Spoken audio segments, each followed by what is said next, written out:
अच्छे ग्लोबल संकेतों से बाजार में शानदार तेजी। निफ्टी 9,950 के बेहद नजदीक, हालांकि इंटरडे में करीब 10,040 तक का दिया मूव।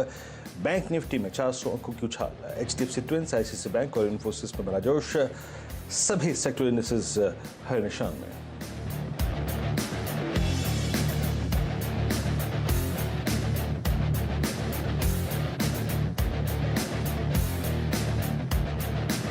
नए शिखर पर पहुंचा रिलायंस। लगातार 3 दिनों की तेजी में 7% ज्यादा भागा शेयर। मॉर्गन स्टैनले ने आरआईएल पर 1800 के लक्ष्य के साथ री रेटिंग की जताई संभावना।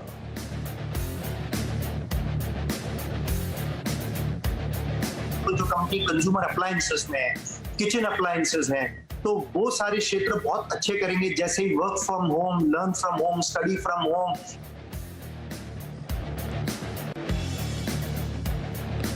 इन्वेजन कैपिटल के नीलेश शाह ने कहा 2 से 3 महीने में पोर्टफोलियो बनाने का अच्छा समय। Consumer, kitchen appliances, health care, wellness इंडस्ट्रियों में निवेश करने की सलाह।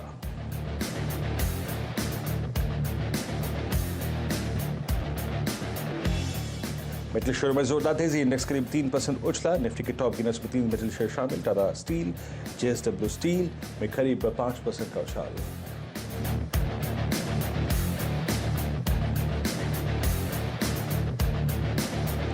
आज आएंगे एचपीसीएल के नतीजे। चौथी तिमाही में करीब 3,000 करोड़ रुपए के मुनाफे के मुकाबले 830 करोड़ रुपए के घाटे आने का अनुमान। एक कलैप्स और एनएमडीसी भी आज पेश करेंगे तिमाही नतीजे।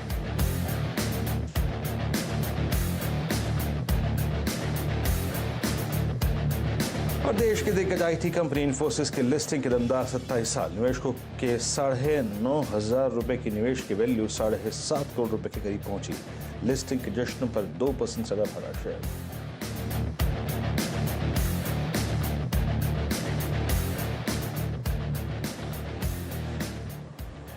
नमस्कार, आप देखें फ्यूचर एक्सप्रेस में हूं वीरेंद्र कुमार। और मार्केट्स अगर आप देखें तो इस वक्त एक अच्छी ट्रेजेक्ट्री में ट्रेड कर रहे हैं। अच्छी ट्रेजेक्ट्री क्योंकि अगर आप देखें सुबह का प्रॉफिट उसका था जिसने कल रिस्क लिया। एक गैप अप ओपनिंग और ज़रूरत से ज़्यादा गैप अप ओपनिंग। 10,050 हमने छुआ। बैंक निफ्टी पे हमने 20,500 छुआ। ये वो जोन था जिसके ऊपर की अपेक्षा एक सिंगल ट्रांच पे करना बेमानी थी। सुबह मेरा टारगेट था करीब 10,050, 10,066 को काटना मुश्किल होगा और 20,500 पे निफ्टी बैंक के प्रॉफिट्स को बुक कर लें, फ्रेश लॉन्ग ना करें। लेकिन इस वक्त का डेटा क्या कहता है उसकी रीडिंग करेंगे। अमित गुप्ता हमारे साथ मौजूद होंगे आईसीआईसीआई सिक्योरिटी से, एक उनका व्यू लेंगे। और याद रखिए अमित थोड़ा ऑप्शन राइटिंग के प्रोस्पेक्टिव से बात करते हैं। अगर आप ऑप्शन राइटर हैं, कॉल और पुट बेच के काम करते हैं, तो उस प्रोस्पेक्टिव से भी उनको सुनिएगा। लेकिन एक डायरेक्शनल ट्रेडर के तौर पे निफ्टी क्या कर रहा है, निफ्टी बैंक क्या कर रहा है, उसको आइए गेस करने की कोशिश करते हैं। निफ्टी है 9966 पे। याद रखिए 9943 कल का हाई था। अभी तक सुबह से एक बार सिंक होने के बाद, आई मीन पोस्ट अगर आप देखें मॉर्निंग हाइज के बाद, अभी तक हमने वो 9943 के लो को वॉलेट नहीं किया है।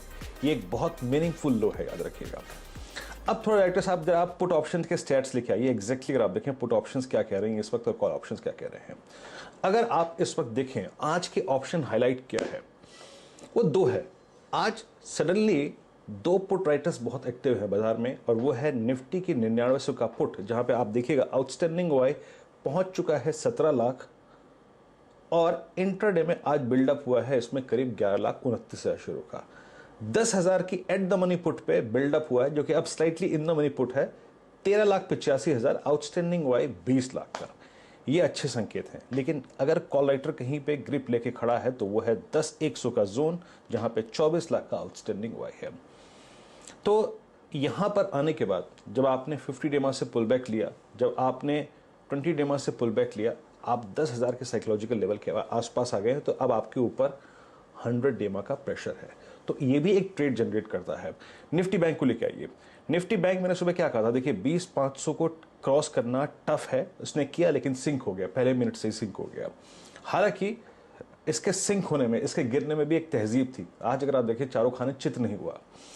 अगर आप ऑप्शंस के स्टैट्स देखें यहां पर तो 2 चीजें हैं। अगर आप पुट राइटर्स पे गौर फरमाएं कि पुट राइटर कहां कंफर्टेबल है, वो कौन से पुट बेचने में कंफर्टेबल है।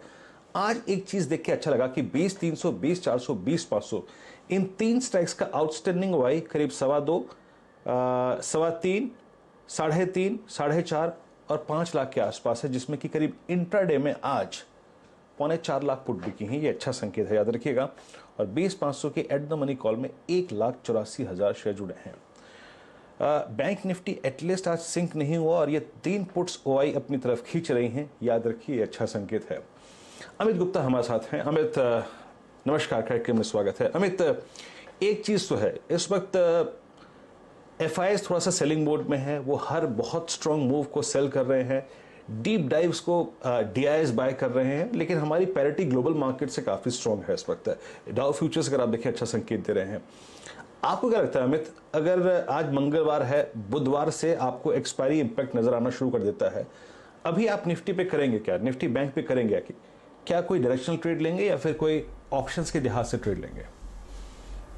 वीरेंद्र, आप एक चीज नोटिस करिए, देखिए एफआईआई का एंगल मैं समझता हूँ। एफआईआई ने कोई बहुत बाइंग पिछले कुछ समय से नहीं किया है, इनफैक्ट ब्लॉक डील्स में ही उनका पैसा आया है, लेकिन फिर भी मार्केट आज 10,000 पर है। एक प्राइम रीजन इसके पीछे ये भी आता है कि डोमेस्टिक इंस्टीट्यूशंस का जो बाइंग पैटर्न है वो रीड करना बहुत जरूरी है। आप देखिए, जब मार्केट 10,300 के पास था, जब लास्ट राउंड में 2 बार उसने हिट किया था वो लेवल, चढ़ते पे मार्केट में डीआईआईज ने सेलिंग किया था। उस समय उनका सेलिंग ऑलमोस्ट 1,500 से 2,000 करोड़ के आसपास था। और जब मार्केट कल, आप देखिए मार्केट कल ये बिकवाली मोड में था, उसके बाद नीचे डोमेस्टिक इंस्टीट्यूशंस का बाइंग आया है। कल ऑलमोस्ट 1100 करोड़ के ऊपर का उन्होंने बाइंग किया है। तो मेरे ख्याल से उस लिहाज से मार्केट मोस्टली रेंज बाउंड है, 10,300 नीचे 9,600 वगैरह के लेवल्स। और साथ में एक और फैक्टर है, आप देखिए अभी यूएस मार्केट में वॉलेटिलिटी ने बहुत शार्प सर्ज लिया था, करीब 22.5% से 42.5% का एक दिन में मूव आया था, जब गिरा था, जब सारे मार्केट्स गिरे थे। लेकिन हमारे मार्केट के अंदर उस समय कितना मूव था वॉलेटिलिटी में? खाली 30% से 32% हुआ था वॉलेटिलिटी। यानी कि कहीं ना कहीं जो शॉर्ट वॉलेटिलिटी वाली जो पोजीशंस हैं वो बहुत एक्टिव हैं इस समय इंडियन मार्केट्स में। और उसके पीछे एक रीजन ये भी है कि मार्केट को एक रेंज में रखकर जो बीटन डाउन स्टॉक्स हैं उनके अंदर परफॉर्मेंस कराई जा रही है। तो मेरे ख्याल से ट्रेड अभी यही है कि आप शॉर्ट स्ट्रेडल या short strangle kind of strategies form करिए निफ्टी और बैंक निफ्टी पर, और स्टॉक स्पेसिफिक आपको प्ले करना है। तो निफ्टी पर हमारा ट्रेड आज शॉर्ट स्ट्रेडल का है, जिसमें 10,000 का कॉल और 10,000 का पुट हम दोनों राइट कर रहे हैं। अगर आप देखें तो 25 जून वाली जो एक्सपायरी है, जो मंथली एक्सपायरी है, उसमें 10,000 का कॉल और पुट दोनों इक्वल क्वांटिटी में है, ओपन इंटरेस्ट दोनों में सेम है। और ये आज का पैरामीटर नहीं है, ये पिछले 1-2 हफ्ते से चल रहा है, जब दोनों में इक्वल पोजीशंस हैं। और आप देखिए मार्केट ऊपर भी ट्रेड किया, मार्केट नीचे भी ट्रेड किया, और आज ऑलमोस्ट हम उन्हीं लेवल्स के पास ट्रेड कर रहे हैं। और कल इवेंट भी है, तो कल इवेंट यह है कि कल सुप्रीम कोर्ट का डिसीजन भी आना है।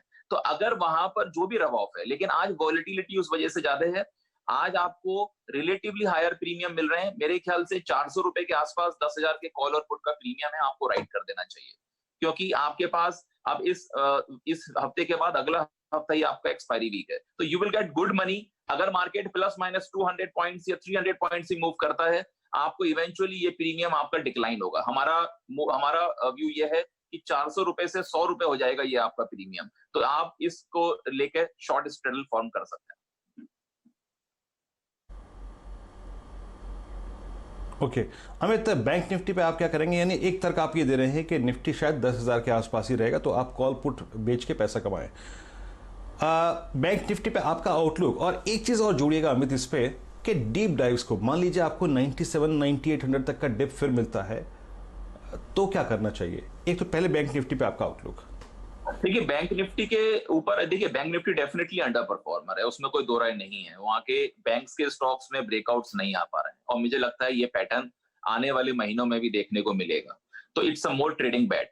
तो बैंक निफ्टी के जो कॉल ऑप्शंस हैं वो तो पहले से ही रिटर्न है, 22,000, 21,500 वहां पर राइटिंग चल रही है।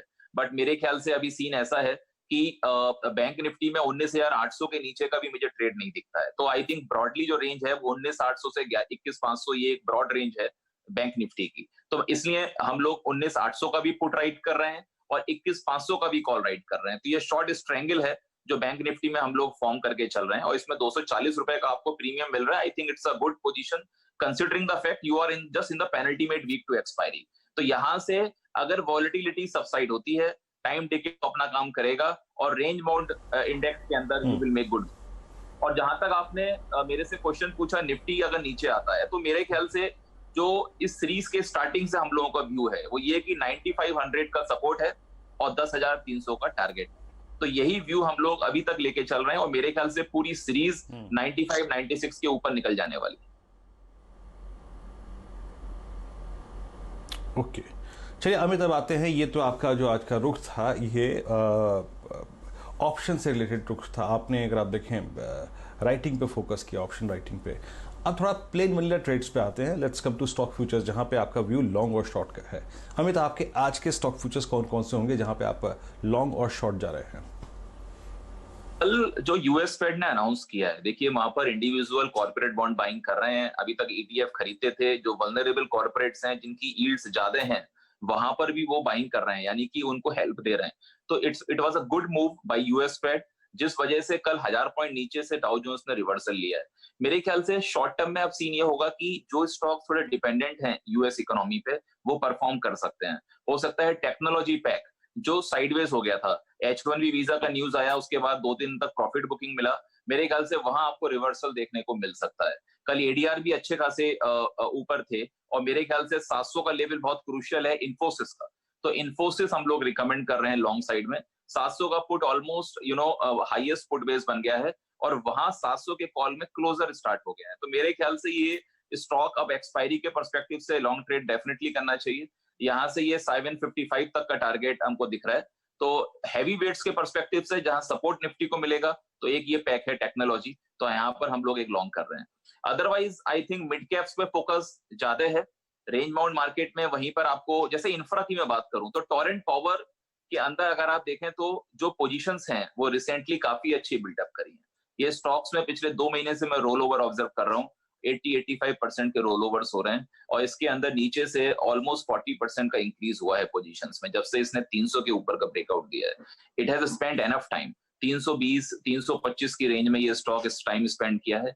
और सबसे बड़ा बेनिफिट फंडामेंटली इसके अंदर ये है कि ये गैस यूज करता है अपने पावर प्लांट में, और अभी हमने देखा है कि क्रूड के साथ जो नेचुरल गैस है इन सबके प्राइसेस भी गिरे हैं, तो वहां सीधा बेनिफिट टोरेंट पावर को होता है। और ये इसीलिए अगर आप रिलेटिवली देखें तो अपने पीयर्स को अच्छा खासा आउट परफॉर्म कर रहा है। आई थिंक जो जिस तरीके की पोजीशंस हैं और जिस तरीके का रोल ओवर देखने को मिला है, वो देखते हुए स्टॉक में यहाँ से इजिली 10 to 15% की अपसाइड पॉसिबल है। तो look at this stock and I think it should move towards 750 points beyond. तो इवेंचुअली उस तरह के मूव्स देखने को मिलने चाहिए। ओके, चलिए, तो ये स्टॉक स्पेसिफिक अगर आप देखें तो अमित के आउटलुक है। लेकिन देखिए, आज CNBC आवाज़ पर पूरे दिन हमने काफ़ी दिग्गज जो निवेश सलाहकार हैं उनसे बातचीत करी और इसी क्रम में विजन कैपिटल के MD and CEO Nilesh Shah से हमारी खास बातचीत हुई।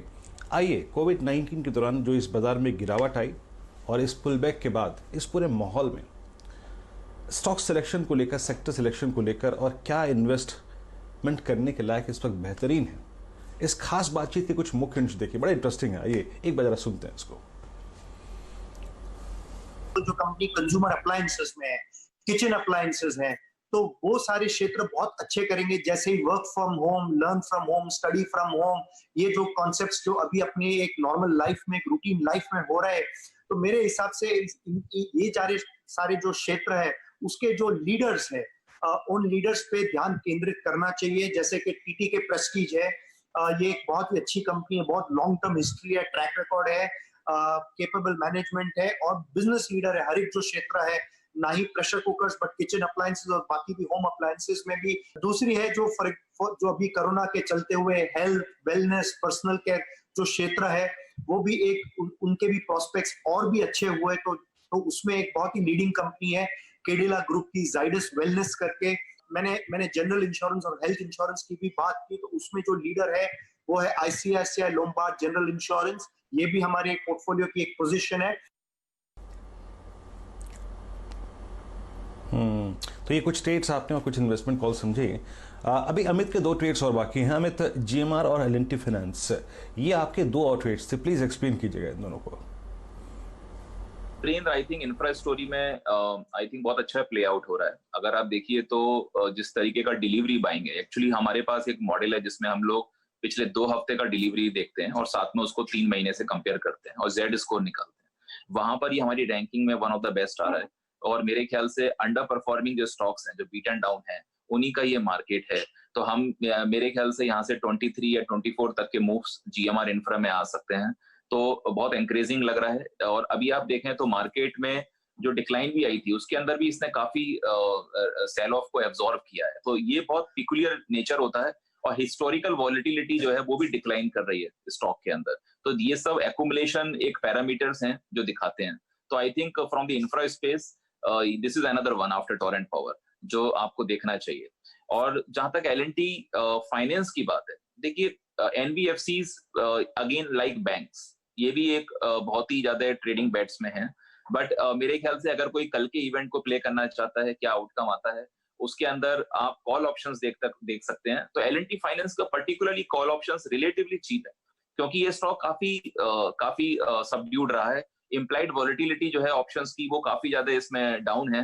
तो 65 का कॉल ऑप्शन आई थिंक 2 से 3 रुपए की रेंज में अगर आप लेते हैं तो you can play for tomorrow event. If suppose any positive rub off comes, तो यहाँ से ये स्टॉक आपका सीधे 69 या 70 तक जा सकता है। तो जिस तरह का कंसोलिडेशन हुआ है, और करीब ओपन इंटरेस्ट के एंगल से भी आप देखिए तो मेरे ख्याल से 20% की पोजीशंस कट गई हैं बिफोर दिस इवेंट, यानी कि जो शॉर्ट पोजीशंस हैं वो कटी हैं, जो क्लोज हुई हैं। तो which is actually setup for this stock. Okay, चलिए अभी एक ब्रेक का वक्त है। बैंक निफ्टी और निफ्टी अगर आप देखें डेली की ट्रैजेक्टरी में ट्रेड कर रहे हैं, लेकिन ब्रेक के बाद देंगे आज का सस्ता ऑप्शन, और साथ ही साथ CSB बैंक की मैनेजमेंट हमारे साथ जुड़ेगी, उनसे बातचीत करेंगे उनके नतीजों पर। एक छोटा सा ब्रेक लेकर तुरंत हाजिर होते हैं।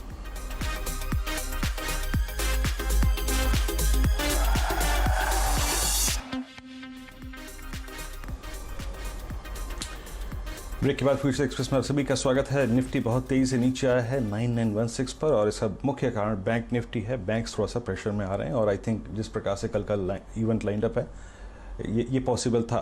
लेकिन जैसे कि मैंने कहा कि हम अर्निंग से बात करेंगे, हमारे साथ CSB बैंक की मैनेजमेंट जुड़ चुकी है बात करने के लिए। We have mister CVR Rajendran, managing director and CEO CSB bank के। सर नमस्कार, कार्यक्रम में स्वागत है। और इनफैक्ट मैं आपके नंबर्स पे जाऊँगा। आई थिंक बाजार ने भी आपके नंबर्स को सलामी दी है, स्टॉक ने अच्छा परफॉर्म किया है। लेकिन एक बात जो कि सर जिस चीज़ से मैं डिस्कशन को शुरू करना चाहूँगा कि एग्जैक्टली आज की तारीख में जो आपका पोर्टफोलियो है उसमें ये जो मॉरिटोरियम था उसको कितने क्लाइंट्स ने पिक किया है? टोटल परसेंटेज कितना है क्लाइंट बेस का जिसने मॉरिटोरियम को पिक किया है sir? Out of the total clients, 15% of the people in number have opted for moratorium, and that in amount terms it comes to 28% of the outstanding amount. That is the demands made. So 15% in number and 28% in amount has opted for moratorium so far during the term. Okay, तो 28% अगर आप देखें कुल मिला के, अगर आप देखें इनके क्लाइंट्स ने मॉरिटोरियम को पिक किया है। सर एक चीज़ बताइए कि इस बार आपके जो फुल ईयर के प्रॉफिट्स की फिगर होती है वो मेरे ख्याल से काफ़ी सब्सटेंशियली हाइक होती, लेकिन आपने प्रोविजनिंग करी है आई मीन बिकॉज ऑफ कोविड-19। ये बताइए कि अभी एग्जैक्टली रिस्पॉन्स कैसा है क्लाइंट्स का, और साथ ही साथ जो डिसबर्समेंट है वो जो ग्रोथ है वो कब तक पिकअप होने की संभावना है? थोड़ा सा बताएंगे एग्जैक्टली इसके बारे में। So here in Kerala has come back almost to normalcy now, except the hotels are not opened up and the resorts are not open. Everything else is almost normal here. So all our branches are functioning, all loans as well as other products are available across the board.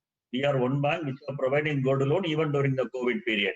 All the 54 days lockdown also, we opened the branches and provided gold loans, not only from the branch but also at the doorsteps. People have gone and delivered the gold loans at their doorsteps. We continued in our operations. As a result, our gold loan, which has grown by 28% last year, further grown by 125 crores during this lockdown period also. So that growth is happening. And we are seeing once it is opening up, the two-wheeler demand is coming up to the normal level almost. We were doing 1,000 loans per month before the lockdown. And we already reached 700 loans for the current month. And I think that we will very fast reach the 1,000 level. Sir, two-wheeler demand has increased. Okay, I was okay. ये and our MSME loans are growing, particularly the shop आपने कहा owners. कि अगर आप देखें two wheeler segment में काफ़ी strong okay sir, ये बताइए कि जो आपका गोल्ड लोन सेगमेंट है उसमें काफ़ी सब्सटेंशियल इंप्रूवमेंट है। जो टोटल आपका अगर आप देखें जो बेस है उसमें गोल्ड लोन सेगमेंट जो है उस पर आप कितना फोकस कर रहे हैं, उसमें आगे चलकर कितना इंप्रूवमेंट देखते हैं, या फिर आपका जो टारगेट क्या है, इसको किस ट्रेजेक्टरी में ले जाने की कोशिश कर रहे हैं आपके पूरे लोन बेस में? Out of our loan portfolio, 31% is contributed by the gold. On a growing portfolio now, we would like to make it 55% during the current year. That is a target on which we are working. We are confident of achieving that. Okay sir, बहुत बहुत शुक्रिया, आप इस कार्यक्रम में शामिल हुए और बात की आपने एग्जैक्टली। अगर आप देखें, आपने कहा कि मोरेटोरियम लगभग 28% अगर आप देखें क्लाइंट्स ने पिक किया है, और साथ ही साथ केरला में चीज़ें जो है वो पहले से काफ़ी सही हैं और इनफैक्ट बहुत बड़ा इम्पैक्ट नहीं पड़ा है, चीज़ें काफ़ी नॉर्मल हुई हैं और gold loan segment approximately 35% contribute कर रहा है और चीज़ें काफ़ी ठीक ठाक है, नॉर्मल स्थिति इस वक्त है। ओके, लौटते हैं एक बार फिर से बाजार पर। निफ्टी स्लिप होकर 9923 की ट्रैजेक्टरी में आया है।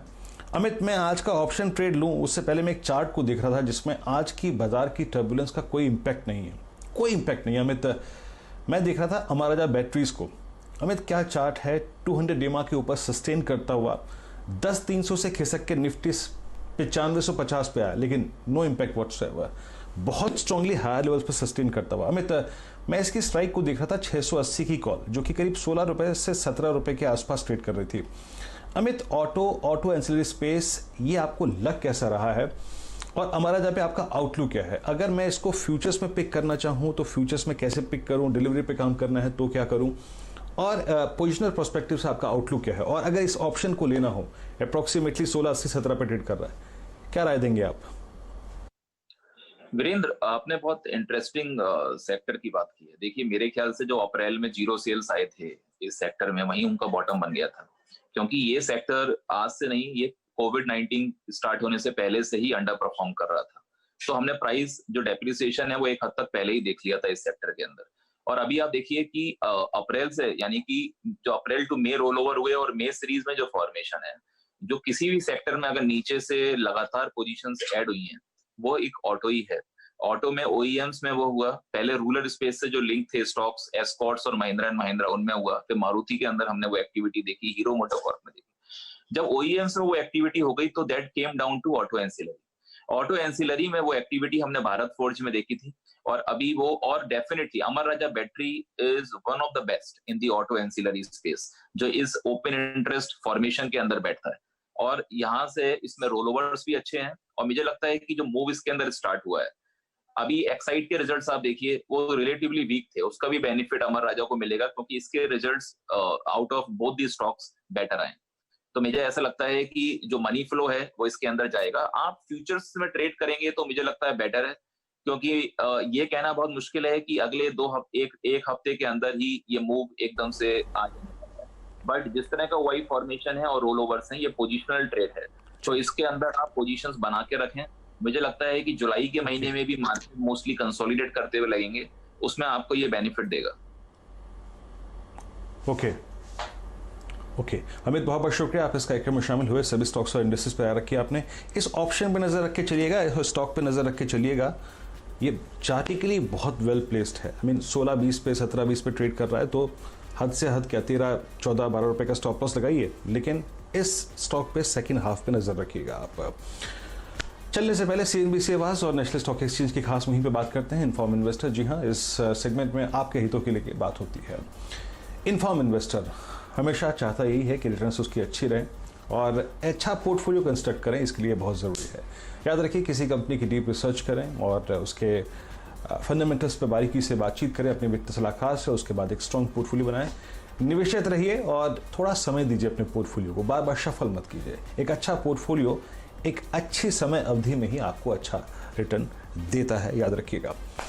इस कार्यक्रम में इतना ही। अगला शो आशीष वर्मा के साथ होगा, आवाज SOS हेल्पलाइन। छोटे से ब्रेक के बाद नमस्कार।